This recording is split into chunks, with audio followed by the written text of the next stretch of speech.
My parents missed my wedding for my brother. Now their world is collapsing as the truth comes out. My parents put my brother first once more, and now their world is falling apart, so I only disclosed my wedding after it had already taken place. Mike, 21 million, is the younger brother of me, 27 female. He is the epitome of a mama's boy and a man-child, always whining and demanding respect from others. My parents have worried about him ever since he was born. He did not have a difficult birth and does not have special needs. My parents totally abandoned me when he was just born. In particular, my mother EIEF, changed from being a devoted mother to one of those boy moms that people make fun of online. Even though my father, 50 million, still loved and supported me, he has always been too cowardly to challenge my mother and let me win, not even once. Only my 76-year-old grandfather defended me. He never liked my siblings and often criticized my parents for their actions. He claims that we have a really particular link and that I make him think of his late wife, my grandma. I don't get to see him very frequently because he lives on the opposite side of the nation. Mike enjoys making fun of me since he knows our mother likes him. We've always been at odds because of this and his general conduct. He's a brat, pampered, and a terrible person. I can't even remember how many times I've been in trouble for stuff he framed me for or for performing things better than him.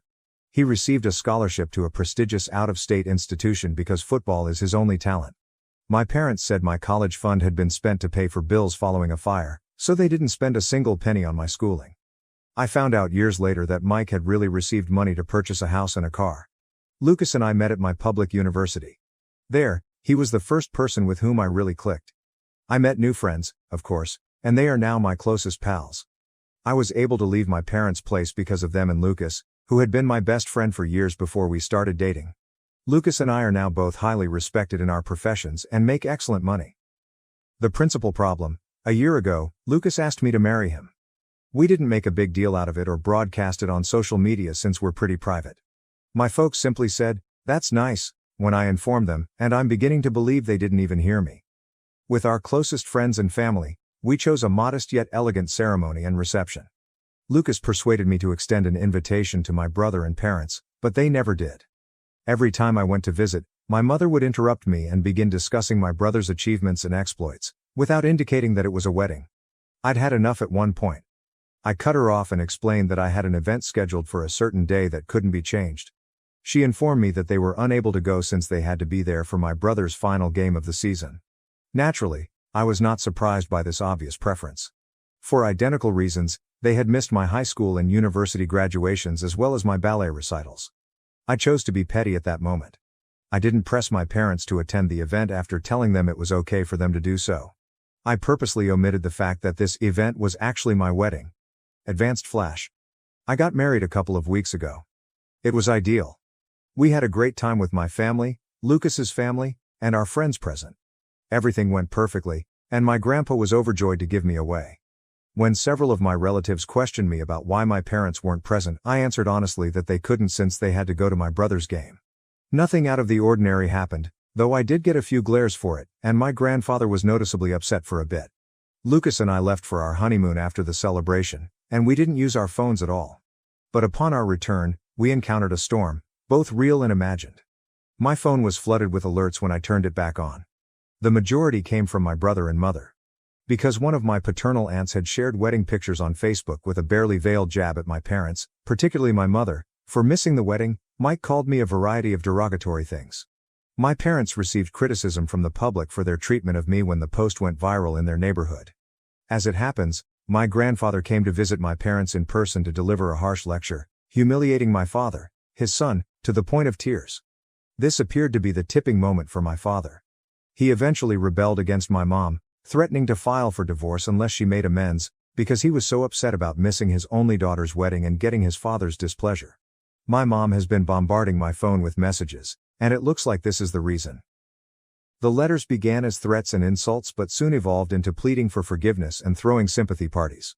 Right now, my spouse and I are at home debating how to respond to the circumstance. Many of my family members have apologized for what I went through, including those I didn't invite to the wedding. They say they were unaware that this was taking place at home. Since most of them reside in separate states or on the opposite side of the nation from my grandfather, I can't hold them responsible. My mom's sisters and friends, however, have been making fun of me for not telling her about the wedding directly. They maintain that she is upset over missing it.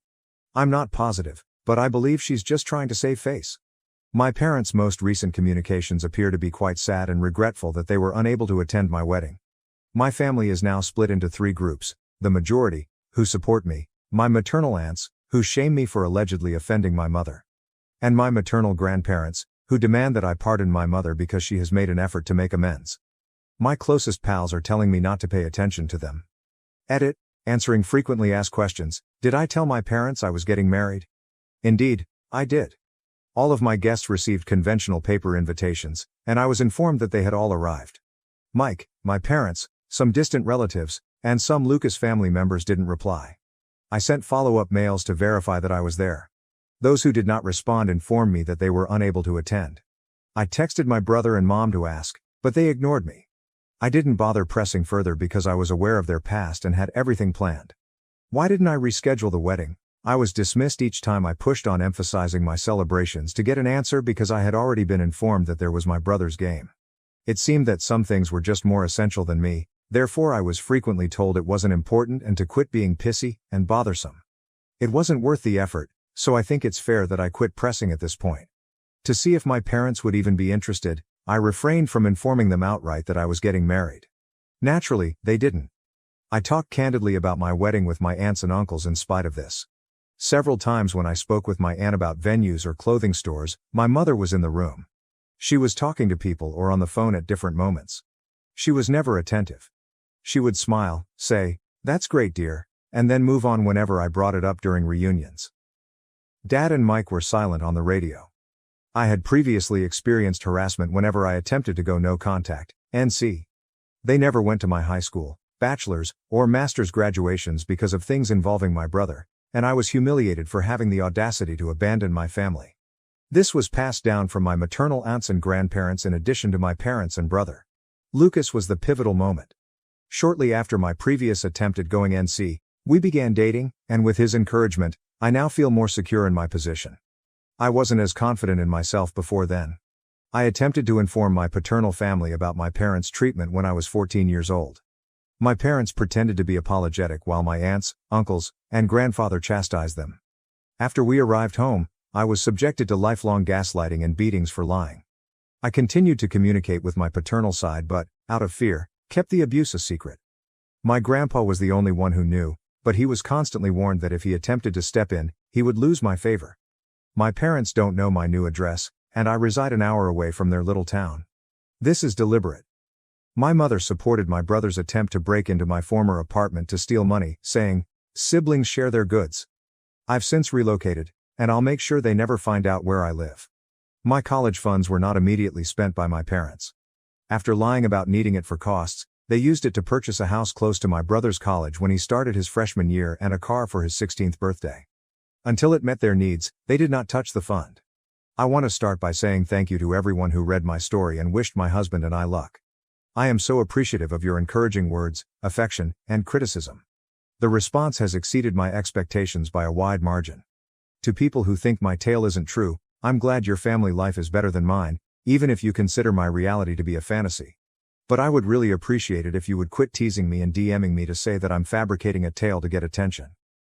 If I missed anything in the first post, it was because I was so distraught and crying over the abuse I was experiencing from my family. Keeping a modicum of civility would be appreciated, but you are not obligated to read or believe my narrative. It was obvious from the invitation that it was a wedding. There are no justifications for ignorance. The wedding was not attended by my maternal side of the family. While some sent gifts but chose not to attend, the majority were busy. I'm not sure why they didn't talk to my mother about my wedding. I'm not like I live in their heads. My mother essentially apologized by SMS as part of her purported atonement. This past week has been a little chaotic. I took a few days off from Reddit to collect my thoughts. After that, Lucas and I talked for a long time about what to do. I don't think I could ever love him more than I do now since he has been my rock.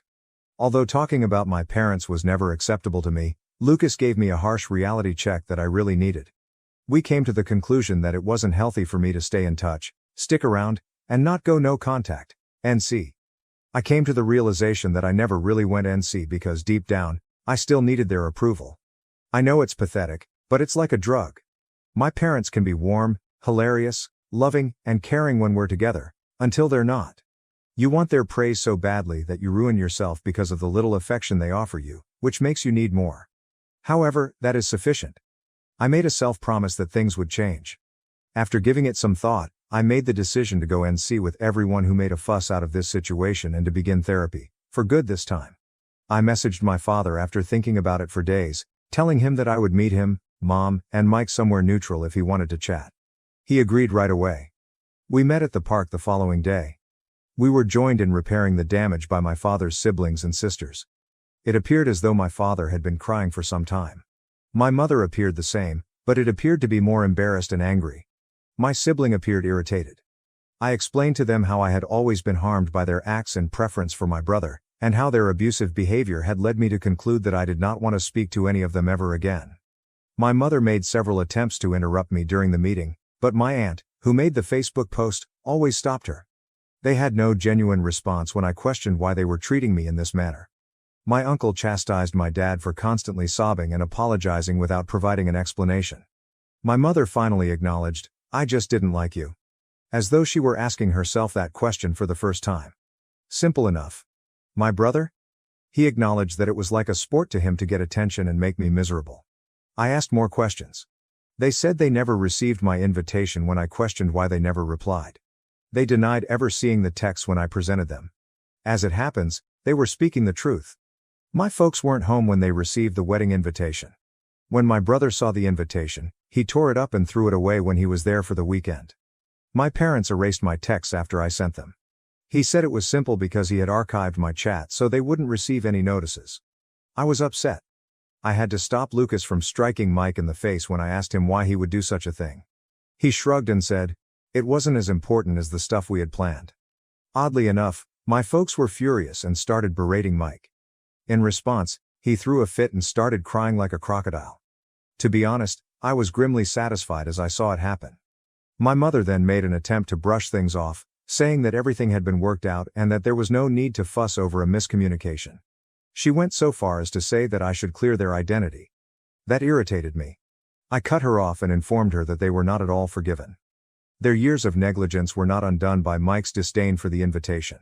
In addition, they ought to have inquired about my wedding, which had been clear. Are you curious about my mother's reaction? She sincerely believed Lucas didn't like me and would never marry me, saying, I did hear you talking about a wedding of yours, but I just thought you were being delusional and seeking my attention with exaggerated scenarios. Believe me when I say that I was on the verge of losing my patience. Additionally, it was discovered that my brother didn't even have a football game to go to. In order to dodge my event, my parents made up a tale about how my husband, friends and I don't know much about football, we prefer soccer, and how I stopped asking about it when Mike made fun of me in high school. Since Lucas and I are blocked on social media and my brother has private accounts, I was unable to verify or deny the existence of a game at the time I made the original post. I foolishly believed what my parents said. But no. Do you want to know where the man-child actually went? Mike wanted to go to Disneyland, so they did. My brother's 100th tantrum vacation was covered by the football news. They had apparently done this several times in the previous months. The sheer volume of material I had discovered at that time left me exhausted and overwhelmed. I lost my temper when I realized how horribly I had been duped. I got up and told my father that he was a weak, depressed man who couldn't defend his child without his wife's consent. I informed my brother that he was a worthless justification for a guy who would never achieve anything in his life and would always live like the useless leech that he is. I told my mother that she was the worst narcissist and that she was a worthless little woman who was so irrelevant that she didn't even merit attention or condemnation. I went on to say that she was too rotten for even God to save. I understand. Harsh. Halfway through my tirade, my mother jumped up from her chair to yell at me, but I was too angry. She became so enraged that it appeared as though steam was escaping from her ears when I yelled at her to shut up, sit down, and listen for once. After that, all I can recall is that I continued to babble non-stop. All of my hurt and rage seemed to pour forth. I believe the park as a whole fell silent at one point. I told Mike and my parents that I was disowning them all and that if they were wise, they would never contact me again. My brother and parents were left to the mercy of my aunts and uncles as I snatched up my pocketbook and departed with Lucas, Anna and Francis. I eventually had a panic attack on the drive home once the reality of what I had just heard and learned hit me. Anna helped me navigate it while Lucas was driving till we pulled into a parking area so I could relax. I am incredibly appreciative of their assistance. I threw myself onto the bed as soon as I got home and fell asleep. I really wanted to do what you said and share the entire discussion on Facebook, but I couldn't do it because of my job and profession. Sharing my tale anonymously on Reddit is one thing, posting my identity and face all over Facebook is quite another. That was not a route I could take. I did something better instead. I gave the woman in charge of my mom's church a folder that contained all of my mother's derogatory messages and terrible remarks. My mom put a lot of effort into joining this close-knit society, but it's also really critical. It is a social death sentence to be rejected by them. Indeed, that is precisely what took place. Like clockwork, the scandal quickly swept through the little community, spreading beyond the church. You can only imagine my parents' reactions to this. I discovered further texts from my maternal side of the family ridiculing me further for upsetting and disrespecting their sister or daughter as a result of my small deed. I took your counsel at that moment and informed my family that they would no longer be involved in my life going forward. They might talk all they wanted, I made plain, but I wouldn't give a damn. Rather, they ought to be appreciative that I spared their spouses and employers from their offensive texts. I blocked all of them on everything, including the grandparents. I discovered a long note from my dad. He acknowledged that everything I had stated was accurate, expressed regret for not having the courage to confront my mother, and acknowledged that he was amazed at how much of my life he had lost as a result of her. He informed me that he was sick of being controlled and intended to file for divorce from her regardless of my choice. In addition, he said he wanted to get close to me in order to make up for the years we had missed. I responded to him by saying that I didn't want to see or forgive him just now. He replied that he loved me and would do all in his power to win me back. After responding that I didn't think that was credible, I blocked him as well. To be honest, his sleazy attempt to get out of the problem by blaming my mother was pitiful. At least she admitted to being cruel. However, he was limited to blaming others for his decisions. People like that are not what I want in my life. Along with the remainder of my maternal side, my mother and brother were barred. I blocked Mike as well since he continued to mock and disrespect me in his communications.